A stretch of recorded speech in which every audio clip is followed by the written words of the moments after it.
এই এরকম গুণী মানুষদের আমরা এনেছি, তারা ওয়ার্কশপ করাবেন থিয়েটারের উপরে। এটা আমাদের ওই বর্ষবরণের মানে কর্মসূচি আর কি। এবং এই 39 তাকে স্মরণ করে রাখা, আর যে 40 আসছে তাকে দারুণ করে শুরু করতে যাব, এইরকম একটা বিষয় ভেবে আমরা এই একটা আয়োজন করেছি। এবং এইটা দিয়ে আমরা যদি সমৃদ্ধ হতে পারি তাহলেই ভালো। এবং আপনারা যারা এসছেন, আমাদের ধারণা না, এটা সত্য যে প্রত্যেকের একটা তো স্বপ্ন নিয়েই তো থাকে, স্বপ্ন থাকে। এবার সেই স্বপ্নটাকে পথ দেখানোর জন্য কিছু বিশেষজ্ঞ তো লাগেই। সেই রকম মানুষ শুভাশিসদা একজন, আরও আছেন এখানে বাকি যারা আসবেন। আপনারা এটা করুন, ভালো লাগবে। এবং আমরা সবাই একসাথে সমৃদ্ধ হলে ভালো হবে। থিয়েটারের জয় হোক। থিয়েটার ছাড়া তো আমরা বাঁচি না, সব চলে, কিন্তু থিয়েটার না করলে মারা যাওয়ার এইগুলোই বাঁচিয়ে রাখি। বুঝতে পেরেছেন তো? আমাদের বিশেষ কিছু বলার নেই, আমাদের উদ্দেশ্যটা বললাম, একটা সাধু উদ্দেশ্য নিয়ে আমরা এটা করতে চাইছি। এবার আরও বেশি লোক হলে ভালো লাগতো, বাইরের লোক বেশি হলে ভালো হতো, দুর্ভাগ্যজনক সেটা হয়নি। তো তাহলে আজকে আমরা শুরু করি, শুভাশিসদার হাতেই ছেড়ে দিচ্ছি আজকে ওয়ার্কশপের পুরো দায়িত্ব।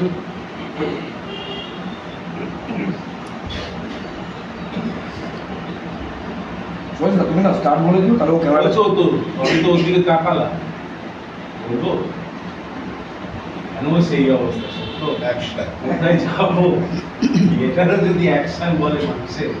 যাকে আমি একটু আমাদের নাটকের একটু পুরনো সময় থেকে আসি। আর আজকের দিনে আমি এসছি, যদিও সন্তু আমাকে বলেছিল যে আপনি তো মেকআপটা করতে পারেন, মেকআপটা শেখাবেন। তো আমি দেখলাম যে শুধুমাত্র ওইটা শেখাবো না, যেটা খুব ক্রাইসিস আমাদের মধ্যে আছে। মেকআপটা তো একটা ভয়ঙ্কর ক্রাইসিসে আমি আছি। প্রত্যেককে যেমন যেমন মেকআপ করতে দেখি আঁকতে উঠি এক সময়। তো তার সঙ্গে ক্রাইসিস একটা আছে, ভয়েস কিভাবে আমি কথা বলবো। তো এইটা একটু জানি, এটা বোধহয় সন্তু জানি। তো যাই হোক, আমি এই আজকের দিনটাকে আমি দুটো পার্টে ভাগ করে নিয়েছি। যে ফার্স্ট হাফটা আমি ভয়েস নিয়ে কাজ করব, আর একটা মধ্যান্তর দেব, তারপরে আমরা আবার মেকআপের দিকে যাব। একদিনে এই কোনো কাজই সম্পন্ন হয় না, এটা একটা রেগুলার প্র্যাকটিসের ব্যাপার। তো রেগুলার প্র্যাকটিসের একটা আমি কি বলবো যে একটা পথ বা এই দরজাটা দেখিয়ে দিতে পারবো বোধহয়, আশা করি। যেটা প্র্যাকটিস করে নিজেদেরকে তৈরি করতে হবে। তার সঙ্গে বলে রাখি যে যদি এই তৈরি হতে কখনো কোথাও আটকাই বা কিছু হই, তাহলে আমার দরজা খোলা আছে। আমাকে জিজ্ঞেস করলে, আমাকে বললে, কারোর মাধ্যম দিয়ে যেতে হবে না। আমার কাছে যখন খুশি যেমনভাবে আমাকে বিরক্ত করা যায় করতে পারে। আমি বিরক্ত হই না, অন্তত থিয়েটারের ব্যাপার। এটা গেল আমার ব্যক্তিগত বলে দেওয়ার কথা। এইবারে আসি, আমরা থিয়েটারটা করি। আমরা যে থিয়েটারটা করি সেই থিয়েটারটা অ্যাকচুয়ালি আমাদের নয়। কারণ এটা যখন এসছিল, এই ইউরোপীয় থিয়েটারগুলো যখন আসছে, পাশ্চাত্য থিয়েটারগুলো যখন আসছে, থিয়েটার মানে কিন্তু নাটক বা অভিনয় নয়, থিয়েটার মানে মঞ্চ। আমরা এখানে একটু দ্বন্দ্বে পড়ি, মঞ্চ। এই মঞ্চগুলো যখন এলো, তার আগে কি তাহলে বাংলায় কোনো মঞ্চ ছিল না, অভিনয় হতো না? এলো কি করে? আমাদের বাংলার নাট্যধারা কোথায় এসে দাঁড়ালো এবং কোথায় গেল, এর খোঁজ একটা চালাচ্ছি, আমিও অনেকই চালাচ্ছি। তো সেই দেখতে গেলে আমাদেরকে প্রথম দেখতে হবে যে আমাদের নাট্য সাহিত্য কি বলছে। অর্থাৎ ভরত নামক একটা লোককে দিয়ে, ব্রহ্মা নামক একটা বুড়ো লোক 5টা বেদ থেকে 4টে বেদ থেকে জিনিস তুলে এনে পঞ্চম বেদ তৈরি করে। এই তৈরি করার মধ্যে ভরত যেখানে দেখাচ্ছে যে 5টি ভাগ, কিসের না অভিনয়, একটা বাচিক, একটা সাত্ত্বিক, একটা আহার্য। এই যে ভাগগুলো আমরা দেখতে পাচ্ছি, তাহলে সেগুলো কি? আমরা যেহেতু বৃহৎ মঞ্চ ইত্যাদির দিকে যাব না, তাই আমি জিনিসটাকে ছোট করে আমরা দেখতে পেলাম যে ভরতপুরি বলছেন যে আহার্য অভিনয় কোনগুলোকে বলে, অর্থাৎ আমাকে অভিনয় করতে গেলে যেমন মঞ্চকে জানতে হয়, যেমন মঞ্চের প্রতিটা স্থান আমরা কি জানি, মঞ্চের কটা ভাগ আছে জানি আমরা, একটু যে ভুল করলে খুব ভালো হবে আমি বলতে পারবো। কেন তোমাকে জিজ্ঞেস করেছিলাম মঞ্চে কটা ভাগ বলুন? হ্যাঁ, 9টা ভাগ। 9টা ভাগ জানে কেউ কি কি এবং কেন কেন 9টা ভাগ করা হলো? আমরা কিন্তু এই মঞ্চ বলতে গেলেই আমরা পেলাম হচ্ছে এই পাশ্চাত্য মঞ্চ, কিন্তু আমি বলছি ভরতের মঞ্চের কটা ভাগ? ভরতের এই মঞ্চ ক্ষেত্রেও কিন্তু ভাগ করেছেন। এই কেন আমি ভরতের মঞ্চটাকে তুললাম এই কারণে যে ভরত যেভাবে ভাগ করেছে পাশ্চাত্য থিয়েটারও সেইভাবে ভাগ আছে। আমি বলি ভরত মঞ্চটাকে কিভাবে ভাগ করেছে না, আমরা জানি আপ স্টেজ কাকে বলে, ডাউন স্টেজ কাকে বলে, আমার অসুবিধা নেই। আপ স্টেজের দিকে একটা বেদি করেছেন যেটাকে বলেছেন পুতক, অর্থাৎ সেই সময় বাদ্যযন্ত্রীরা ওখানে বসতেন, অর্থাৎ সেই সময়ের যে বাজনাগুলো ছিল সেই বাজনাগুলো ওখানে রাখতেন এবং বাজনা বাজাতেন।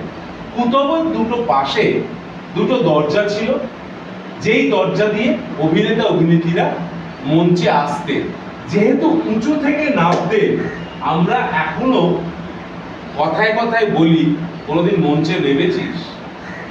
এই যে অবতরণ কথাটা ছিল, এই অবতরণ থেকেই কিন্তু এখন অবতরণটাই এসে গেছে। এখনকার মঞ্চে নামতে হয় না কোথাও থেকে, কিন্তু মঞ্চে নামাটা আমরা এখনকার মতন লোকাল করে নিয়েছি, মঞ্চে ওঠাটাকেই নামা, অর্থাৎ মঞ্চে প্রবেশ করাটাকেই নামা ছেড়ে দিলাম। তারপরের যে অংশটা, এগুলো 8 হাত বাই 8 হাত ইত্যাদি মাপ আছে, মাপগুলো দিকে যাচ্ছি না। তারপরের একটা অংশকে বলা হচ্ছে রঙ্গ শীর্ষ, অর্থাৎ রঙ্গ শীর্ষ। এই রঙ্গ শীর্ষের জায়গাটা যেটা রয়েছে, অর্থাৎ লেফট অ্যান্ড রাইট ডাউন আমরা যদি ভাবি এখনকার মঞ্চ অনুযায়ী, সেই লেফট অ্যান্ড রাইট ডাউনে রয়েছে দুটো উঁচু স্থান যাকে বলা হয় মধ্যবারণী, এবং উঁচু স্থানের মাঝখানে যে অংশটা পড়ে রইল তাকে বলা হয় রঙ্গপীঠ। এইবার দেখো আমি পাশ্চাত্য থিয়েটারে আসছি। আপস্টেজে লম্বা জায়গা যেখানে আমরা সেট পত্তর ইত্যাদি করি, তারপরে সেন্টার স্টেজের জায়গাটা হচ্ছে যেখানে অভিনয় করছি, অর্থাৎ সেখানেও আমরা সাজাচ্ছি, এবং ইম্পর্টেন্ট জোন হচ্ছে সেন্টারকে আমরা ইম্পর্টেন্ট জোন বলছি। ওখানেও সেই রঙ্গপীঠ, রঙ্গ শীর্ষ থেকে রঙ্গপীঠে নামছে, মধ্য অঞ্চলেই নামছে। এই মধ্য অঞ্চলের দুটো পাশে উঁচু করে দিচ্ছেন, উঁচু করে দিয়ে যেখানে একটা ইম্পর্টেন্ট জোন করছেন, আরেকটা ইম্পর্টেন্ট জোন করছেন, সেই দুটো জোনকে আমরা বলছি একটা পজিটিভ জোন, একটা নেগেটিভ, অর্থাৎ কনস্পিরেসি। আমরা পাশ্চাত্য থিয়েটারের দিকেও দেখছি, আমরা যদি রাইট ডাউন দিয়ে হাঁটতে থাকি সেখানে আমার সুন্দর এবং কোনো মানুষকে এক্সপ্লোর করার জায়গা রয়েছে। আবার যদি লেফট ডাউনে যাই সেখানটা বলছে কনস্পিরেসি জোন, হত্যা, মার্ডার ইত্যাদি। আমি যদি সেই রকম ভাবে ভাবি কোনো তফাৎ আমরা কিন্তু পাচ্ছি না, অ্যাপারেন্টলি দেখতে গেলে কোনো তফাৎ, কিন্তু মঞ্চের বিন্যাসের ক্ষেত্রে আমাদের তফাৎ রয়েছে। অর্থাৎ পাশ্চাত্য নিয়ে এত নেচে আমরা আমাদের দেশীয় মঞ্চগুলোকে, দেশীয় ফর্মগুলোকে আমরা একদম দূরে সরিয়ে দিয়েছি। আচ্ছা, সেই ফর্মের মধ্যে কি বলছে যে আহার্য অভিনয়, আমরা তো বলছি হ্যান্ড প্রপস বলছি, সেট প্রপস বলছি, কেন তাকে আহার্য অভিনয় বলবো? আমি তো বস্তু, আহার্য বস্তুকে নিয়েই তো আমি কাজ করি, হ্যান্ড প্রপস নিই, লাঠি নিই বা ফুলদানি সাজাই না। তাহলে আহার্য অভিনয় কেন আমি ওই বড় লোকটাকে কেন ইগনোর করবো? গেল। তারপরে বলছে কি সাত্ত্বিক অভিনয়, অর্থাৎ যে অভিনয়ের দ্বারা তুমি মানুষকে হিপনোটাইজ করতে পারো, অর্থাৎ তুমি যদি সেই সত্তায় পৌঁছো তবেই তোমার সত্তা মানুষের মধ্যে পৌঁছবে এবং সে তোমাকে বিশ্বাস করবে। সেই মুহূর্তটাকে বলছে সাত্ত্বিক অভিনয়, অর্থাৎ বিশ্বাসযোগ্য করে তোলার জন্য যে পথ পন্থা অবলম্বন করতে হচ্ছে সেটা সাত্ত্বিক। আরেক হচ্ছে বাচিক, যেটা মূল জোর দিয়েছে তিনি এই যেটা নিয়ে আমি একটু খেলা করব। বাচিক অভিনয় কি, অর্থাৎ আমি এই যে কথা বলছি এটাই, এই কথা বলে যে অভিনয় করি, কিন্তু এইখানে অনেকগুলো ভাগ তিনি করেছেন। অর্থাৎ আমরা যখন কথা বলি, আমরা কি করে কথা বলি, আমাদের শব্দ কিভাবে উচ্চারিত হয়, না আমাদের বিদ্যাসাগর মশাই বলে গেছেন যে জীব বিভিন্ন স্থানে ধাক্কা লাগিয়ে বিভিন্ন ওয়ার্ড বা বিভিন্ন মানে এক একটা শব্দকে উচ্চারিত করা হয়, বর্গ হিসেবে ভাগ করেছে, ক চ ট ত প ম ঞ ন ন ম ইত্যাদি ভাগ করেছে। এই যে ভাগগুলো করেছে, তার মানে আমি এই যে শোনাতে পাচ্ছি ওইখানে অব্দি যাচ্ছে, এই শব্দটা যখন তৈরি হচ্ছে তখনই কি যাচ্ছে না, এই শব্দটা তৈরি হয়ে যাওয়ার জায়গায় যাচ্ছে এবং সেখানে আমাদের শ্বাস প্রশ্বাসের সঙ্গে ইয়ে করে আমি যখন নিঃশ্বাস বা বায়ু নিষ্কাশিত করছি তার মাধ্যম দিয়ে শব্দটা আমি দূরত্বে পৌঁছতে পারছি। এটা এত মানে মিলিমাইক্রো টাইমের ডিফারেন্সে হচ্ছে যেন লিপ সিং করে যাচ্ছে। লিপ সিং করার কথা নয়, কিন্তু লিপ সিং করছে এত সহজে, এত তাড়াতাড়ি হচ্ছে যে লিপ সিং মনে হচ্ছে। এইবারে বলছে কি না, তো আমরা সব সময় কিসে কথা বলছি, আমরা কণ্ঠ দিয়েই কথা বলছি। কারণ কণ্ঠের ওই ল্যারিংস এবং ফ্যারিংস জাতীয় জিনিস আছে, তার মধ্যে কথাটা আসছে এবং সে ভাইব্রেট করছে এবং বেরোচ্ছে। তাহলে কি করে বেরোচ্ছে, না আমি যে শ্বাস নিচ্ছি, যখন শব্দটা বেরোচ্ছে তখন আমার দিয়ে হাওয়া বেরোচ্ছে, হাওয়া যদি বন্ধ করে দিই শব্দ সেও শুনতে পাচ্ছে। অর্থাৎ এই হাওয়ার মধ্যে দিয়ে, বায়ু নিষ্কাশনের মানে তীব্রতার মধ্যে দিয়ে আমি প্রত্যেকটা শব্দকে পাঠাতে পারছি। অর্থাৎ এক জায়গায় স্ট্রোক, সেই শব্দটা উৎপন্ন হলো, ওই সেখানে গেল, সেখান থেকে আবার বেরোলো, এই সার্কিল ভাবে আমাদের শব্দটা আসছে এবং যাচ্ছে। কিন্তু আমরা অভিনয় করব, বাচিক হোক বা মঞ্চেরই হোক, বা আমরা সিনেমা জগতের লোকেদের যখন পাচ্ছি সামনে, বলবো যে গাবিনী করবো, তখন আমাদের সামনে মাইক্রোফোন ছাড়া গাবিনীর ক্ষেত্রে আর কিছু নেই। যখন মঞ্চে অভিনয় করছি তখন দূরত্ব সব একই, মঞ্চের মাপ 22 ফুট বা 40 ফুট, কিন্তু 40 ফুটকে যদি আমি আরো দূরত্বের মানুষের সঙ্গে কথা বলি, ধরা যাক একটা নৌকো যাচ্ছে, পাড়ে লোকটা দাঁড়িয়ে আছে, এই দাঁড়িয়ে থাকা লোকটার সঙ্গে মাঝির সঙ্গে কথা হচ্ছে, তাহলে মাঝি একটা নৌকোর মধ্যে দূরে রয়েছে, এই লোকটা রয়েছে, তাহলে আমি কি প্রক্রিয়ায় কথা বলবো, চিৎকার করে ডাকবো, কিন্তু তাহলে তার এই চিৎকারটা যদি অনেকক্ষণ করি আমার গলা ধরে যাবে, গলার ওই ল্যারিংস এবং ফ্যারিংস আমার খুব বিদ্রোহ ঘোষণা করবে, একটা চির চির দাগ হবে, তারপরে ফ্যাস ফ্যাসে শব্দ হবে, গলাকে বসে আর কথা বলতে পারবো। তাহলে আমি অভিনয়তে 3 ঘন্টা 3.5 ঘন্টা, আগেকার দিনের তো যাত্রায় কোনো মাইক ছিল না, অত ঘন্টা ধরে তারা কাজ করতেন কিভাবে, এইটা জানতে গেলে আমাদের জানতে হবে কিভাবে দমটাকে কোথায় নিই এবং দমটাকে নিয়ে কাকে রেজিস্ট করি। রেজিস্টারকে সহজ বুদ্ধিতে আমি যেটাকে বিচার করি সেটা হচ্ছে একটা মাইক্রোফোন। যখন আমি মাইকে কথা বলি, সেই মাইক্রোফোন থেকে কথার সব জিনিসটা চলে যায় একটা মেশিনের মধ্যে, সেই মেশিন সেই কথাটাকে এনহ্যান্স করিয়ে আমরা ভলিউমের দ্বারা সেটাকে বাড়িয়ে আমরা বক্সে পাঠিয়ে দিই। এই যে সিস্টেমটা, এই সিস্টেমটা একটা যান্ত্রিক সিস্টেম, এই যন্ত্রটা আমাদের শরীরের মধ্যে আছে, এই যন্ত্রটাকে আমাদের কাজে লাগাতে হবে, আমরা কাজে লাগাই, এই যন্ত্রটাই আমাদের মধ্যে আছে। কিভাবে আছে না, আমরা কিভাবে দম নিই, 3টে প্রক্রিয়ায় আমরা দম নিতে পারি, দম স্টোর করতে পারি। মূলত আমাদের দম আমরা কোথায় শ্বাস রাখি, কোথায়, ফুসফুসে। এই ফুসফুসে দম নেওয়ার পরেও আমরা সেই দমটাকে নিয়েই তো খেলা করছি, এই যে এতক্ষণ ধরে বলে যাচ্ছি, এই দমের উপর নির্ভর করে তো বলে যাচ্ছি। এবার সেই দমগুলোকে আমি, সেই বায়ুটাকে আমি বিভিন্ন প্রক্ষেপণ যন্ত্রের মধ্যে রাখি। তাহলে আমার দম নেওয়ার বা স্টোর করার, যেমন ব্রিদিং, তাকে বলছি আমরা কি ব্রিদিং, ব্রিদিং কত রকমের হচ্ছে না, আমার তিনটে ব্রিদিং পাচ্ছি। একটা হচ্ছে অ্যাবডোমিনাল ব্রিদিং। অ্যাবডোমিনাল ব্রিদিং কি না, এই যে ফুসফুসে আমরা দম নিচ্ছি, আমরা প্রত্যেকেই একটা অভ্যস্ত হয়ে গেছি যে আমরা মানে শ্বাস নেওয়ায় একটা অভ্যস্ত হয়ে গেছে, করতে করতে একটা কম শ্বাস নিয়েই আমরা জীবন ধারণ করছি, সব দিকেই কম চলছে, এখনো শ্বাসের ক্ষেত্রেও তাই রেস্ট্রিকশন করে ফেলছে। কিন্তু থিয়েটার যারা করি, যারা অভিনয় করি, তাদেরকে কিন্তু এই শ্বাস, ফুসফুস ইত্যাদিকে একটা একটা রাবারের থলে, তো তাকে বাড়ানো কমানোটা নিজের হাতে রাখতে হবে। যেমন এক্সপ্রেশনের ক্ষেত্রে আমার মাসেলস গুলো যদি কাজ না করে, আমি কি এক্সপ্রেস করতে চাইছি আমি বুঝতে পারছি না। তেমনি মাসেলস গুলোকে আমাকে চালানোর জন্য যেমন একটা ব্যায়াম আছে, মুখমণ্ডলের ব্যায়াম আছে, মাসেলস এর ব্যায়াম আছে, তেমনি ইনার মাসেলস গুলোর জন্য এই বায়ু স্থাপন যন্ত্রগুলোকেও চালানোর একটা ব্যায়াম আছে। অর্থাৎ আমি যখন অ্যাবডোমিন ব্রিথ করছি, অ্যাবডোমিন মানে তো পেট, পেট মানে তারও মধ্যে ছদা, অ্যাবডোমিনাল কি করছে, উপরের অংশ থেকে নিচের অংশ ভাগ করার জন্য একটা পর্দা লাগিয়ে দিয়েছে, যাতে উপরের মাল নিচে নেমে যায়, বা নিচের ওই বিশাল পাইপটা যেন উপরে উঠে না আসে।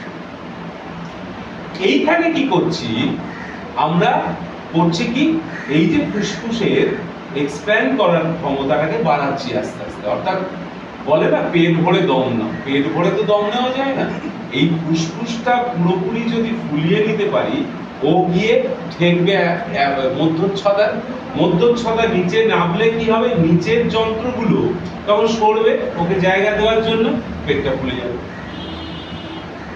অর্থাৎ তুমি কতটা দম নিতে নয় স্টোর করতে পারছো, এটা নির্ভর করছে কতটা তুমি পেটটাকে ফুলিয়ে রাখতে পারছো এবং রাখছো। এতেই বুঝতে পারবো তুমি দম স্টোর করতে পারছো। আরেকটা কি কি হচ্ছে, রেসিডুয়াল ব্রিদিং, অর্থাৎ rest of the breathing. Rest of the breathing কি না, তোমার ফুসফুস শূন্য হয়ে গেল যখন, তারপরেও আমাদের থাকে না দম, যেটা আমি পেট স্কুইজ করে কথা বলি, কখন বলি, আমরা খুব অভ্যস্ত এগুলো করতে, কিন্তু প্র্যাকটিস করি না বলে আমরা জায়গা খুঁজে পাই। আমরা খুব দৌড়তে দৌড়তে আসছি, এসে যখন দাঁড়ায় তখন খুব ঘামাই। কেন? অর্থাৎ তোমার ফুসফুস যতটা দম নিতে পারতো তার থেকেও বেশি অক্সিজেন তোমার দরকার, তাই ও বেশি চলছে, অর্থাৎ শেষ হয়ে যাচ্ছে আবার নিচ্ছে। এই যে শেষ হয়ে যাওয়ার পরেও আমি যখন কথা বলি, তখন কি করে বলি, জোরে শ্বাস নিতে নিতে শেষ করতে করতে কথা বলি। তো তা আমি ফুসফুসটাকে কি করলাম, দমটা ছেড়ে দেওয়ার পরে স্কুইজ করলাম, করতে করতে শব্দগুলোকে বার করলাম, আর কিছুই করলাম। এইটা একটা ব্রিদিং। আরেকটা হচ্ছে কস্টাল ব্রিদিং। কস্টাল রিজিয়ন আমার এইটা, এটা অভিনেতাদের দরকার নেই, কিন্তু আমরা দেখেছি, আমরা যদি খেলার চ্যানেল খুলি, স্পোর্টস ইত্যাদির চ্যানেল খুলি, আমরা দেখেছি যারা ওয়েট লিফট করে তারা কি করে, প্রথম লিফট করলো, পায়ের কাছে রাখলো, তারপরে কিছুটা না দম নেয়, হা হা করে দম গেলে, বেশ কিছুক্ষণ করার পরে সেই ওয়েটটা তোলে এখানে। তুমি দেখবে এখানে যখন তোলে তখন এখানকার যে মাসলস গুলো আছে সে পাম্পিং হয়ে একদম বেলুনের মতন ফোলায়। অর্থাৎ এইখানকার মাসলস গুলোকে, ওই দমটাকে নিয়ে এখানে স্থাপন করে এবং এখানকার মাসলস গুলোকে প্যাডিং তৈরি করে। হাড়ের ওপর যদি অত পাউন্ড ওয়েটটাকে রাখে, হাড় গুলিয়ে যাবে, সে যত বড়ই মাসল ম্যান হোক না কেন। তাই ওরা চেষ্টা করে সেই দমটাকে এখানে রাখা। তো আমাদের কোনোদিন ওয়েট লিফট করতে হলে রতিনদা ওই ব্যায়ামটা করতে হবে। তো আমাদের এই ব্যায়ামটার দরকার নেই, জেনে রাখার দরকার আছে। তাহলে এই দুটো পার্টিকুলার জিনিস আমরা জানলাম যে আমরা এই দমটাকে এইভাবে রাখবো এবং এইভাবে আমরা প্র্যাকটিস করব। তাহলে রাখলাম তো, এবার ওই জেনারেট করব। জেনারেট করবার জন্য তিনটে জায়গা আছে, যা রেগুলার আছে সেটা হচ্ছে কণ্ঠ, সেটা আমরা জানি, থ্রোট রেজিস্টার বলে এটাকে। আরেকটা আছে চেস্ট রেজিস্টার, আরেকটা আছে কি হেড রেজিস্টার। কিভাবে হচ্ছে না, আমরা যখন গলা দিয়ে কথা বলছি, গলায় চাপছে নালীটা, সেটাকে যদি ফাঁকা করে দিই তখন অবশ্যই গলা থেকে নেমে আসবে নিচের দিকে এবং নিচে কথা বলবো, তার ভলিউমটা আরো বেড়ে যাবে এবং আরো সুন্দর হবে, মানে নিয়ে কথা বলতে পারবো। হ্যাঁ, ভরা ঘরের মধ্যে যদি আমি দাঁড়িয়ে থাকি, একটা ভরা আওয়াজ তৈরি হবে। আবার যদি বলি ওই লোকটাকে মেরে ফেলবো, তখন চলে যাবে আমার হেড রেজিস্টারে। এবং হেড রেজিস্টার কিভাবে হয় না, আমার এই যে ব্রেনটা রয়েছে, ব্রেনটা একটা জেলের মধ্যে রয়েছে না, জেলি জাতীয় জিনিসের মধ্যে, যাকে আমরা ঘিলু বলি, আমরা সাইনাস মেমব্রেন বলি। সাইনাসাইটিস অনেকের রোগও হতে পারে। এবং আমরা জানি আমাদের ব্রেন সব থেকে বেশি কাজ করে তাকে ঠান্ডা রাখতে হবে। যেমন কুলেন ঢালা হয় গাড়িতে, এখানে আমাদের ব্রেনেতেও সেই জেলটা রয়েছে। এই জেলটার সামনের অংশটা এইখানে পড়ে, এই ফোরহেডের সঙ্গে যুক্ত আছে ন্যাসাল কর্ড।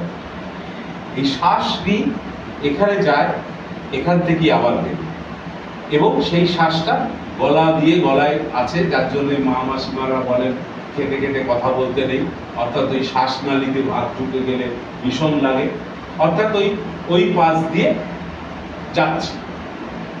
এইবার কি হচ্ছে, আমরা ওই যে শব্দটা উচ্চারণ করছি, শব্দটা বলছি, সেই শব্দটা আমরা এইখান থেকে উচ্চারণ, শুধু মনীয় ন ন ম নয়। আমি যে কোনো উচ্চ স্বরে যখন ডাকবো, আমরা ডাকিও, সাধারণ সবাই ডাকি। যদি ও তিনতলায় কোনো বন্ধু থাকে বা তিনতলার থেকে যদি নিচের কোনো সবজিওয়ালাকে ডাকি, তখন ডাকতে গিয়ে একটু শ্লীল ভাবে করি, কিন্তু এটা সহজাত থেকে করি। কিন্তু সহজাত থেকে সরে আসতে হবে এই কারণে, কারণ সহজাত প্রবৃত্তি আমাদের রয়েছে, কিন্তু মেকানিজমটা যখন জানবো না, তখন সহজাত প্রবৃত্তি আমাকে বাধা দেবে কখন না, যখন আমি দেখবো আমার কাছেই তো বসে রয়েছে, একে আবার উপরে রাখবো কেন, ব্রেন তখন বলবে এসব ভুল ভুল। কিন্তু আমি যদি ব্রেনের সঙ্গে আমার যদি একটা বন্ধুত্ব হয়ে যায়, আমার জায়গাগুলোতে আমি সহজে যেতে আসতে পারি, তাহলে আমার কোনো সময় এইটা ধাক্কা লাগবে না, এবং সহজে যেতে আসতে হবেই। আমরা থিয়েটার করবো, আমরা সিনেমা করবো। সিনেমায় ধরো ফাটিয়ে দৌড় ঝাঁপ চিৎকার চেঁচামেচি করলে, এবার যখন ডাবিং করতে বসলাম চেয়ারে এরকম দিন, সেই সেই সেই সিচুয়েশনে যা যা করে ফেলেছি, এই চেয়ারে বসে কি তাই তাই করতে পারবো যদি না আমি টেকনিকটা জানি। সুতরাং সবকিছু, গাড়ি চালাতেও যেমন টেকনিকটা লাগে, তেমনি অভিনয়ের ক্ষেত্রেও আমাদের এই সমস্ত টেকনিকগুলো ভীষণ প্রয়োজন। মানে আজকের দিনে আরো বেশি প্রয়োজন, এই কারণে আজকের দিনে প্রচন্ড ভাবে লড়াইটা আমাদের গায়ের কাছে এসে নিঃশ্বাস ফেলছে, শ্বাস ফেলছে, লড়াইটা আমাদের গায়ের কাছে। অর্থাৎ আমাকে আরেকটু ভালো এক্স ফ্যাক্টর গুলো কি আছে, এক্স ফ্যাক্টর, নিজেদের এক্স ফ্যাক্টর গুলো তৈরি করতে পারলে তবে কিন্তু আমি সাস্টেন করতে পারবো। একটা দল সাস্টেন করে কিন্তু প্রত্যেক অভিনেতা অভিনেত্রীর অভিনয়ের মধ্যে দিয়ে, ব্যানারের মধ্যে দিয়ে নয়। সুতরাং আমরা যদি সমবেতভাবে সমানভাবে রোজ প্র্যাকটিস না করি, অন্তত 10 মিনিট করেও যদি আমরা প্র্যাকটিস না করি, তাহলে কিন্তু আমাদের নৃত্য এতদিন, যার যেরকমই বয়স হোক না কেন, তারা কিন্তু এই প্র্যাকটিসের বাইরে ছিলাম। অর্থাৎ ইনার মার্সেলস গুলো কিন্তু আমার কথা শুনবে না একদিনে, নিত্যদিন তাকে বোঝাতে হবে, বাবা এরকম করে বল, এরকম করে বল, বলতে বলতে সেই মার্সেলস গুলো আস্তে আস্তে আমার কথা শুনতে আরম্ভ করে। কারণ তুমি তো হাত দিয়ে সরিয়ে দিতে পারছো, এই এটা ফাঁক হোক, এবার বায়ু যাবে, করতে পারবো। অর্থাৎ আমাকে সেই প্র্যাকটিস করতে হবে, এইটা ফাঁক রাখা, গলাটা কিভাবে ফাঁক রাখবো, তবে আমি দমটা যাবে ভেতরে, ফাঁক রাখলে তবে আমার ভেতর থেকে আসবে। এই একটা প্র্যাকটিস আমাদের করতে হবে। তো আমরা আর বসে থাকবো না, আমরা এই প্র্যাকটিসগুলো করতে আরম্ভ, অন্তত কিছুটা দেখিয়ে দিই যে কিভাবে আমরা এগোতে পারবো, নিজেরা এগোতে পারবো। ঠিক আছে, দাঁড়িয়ে বলুন।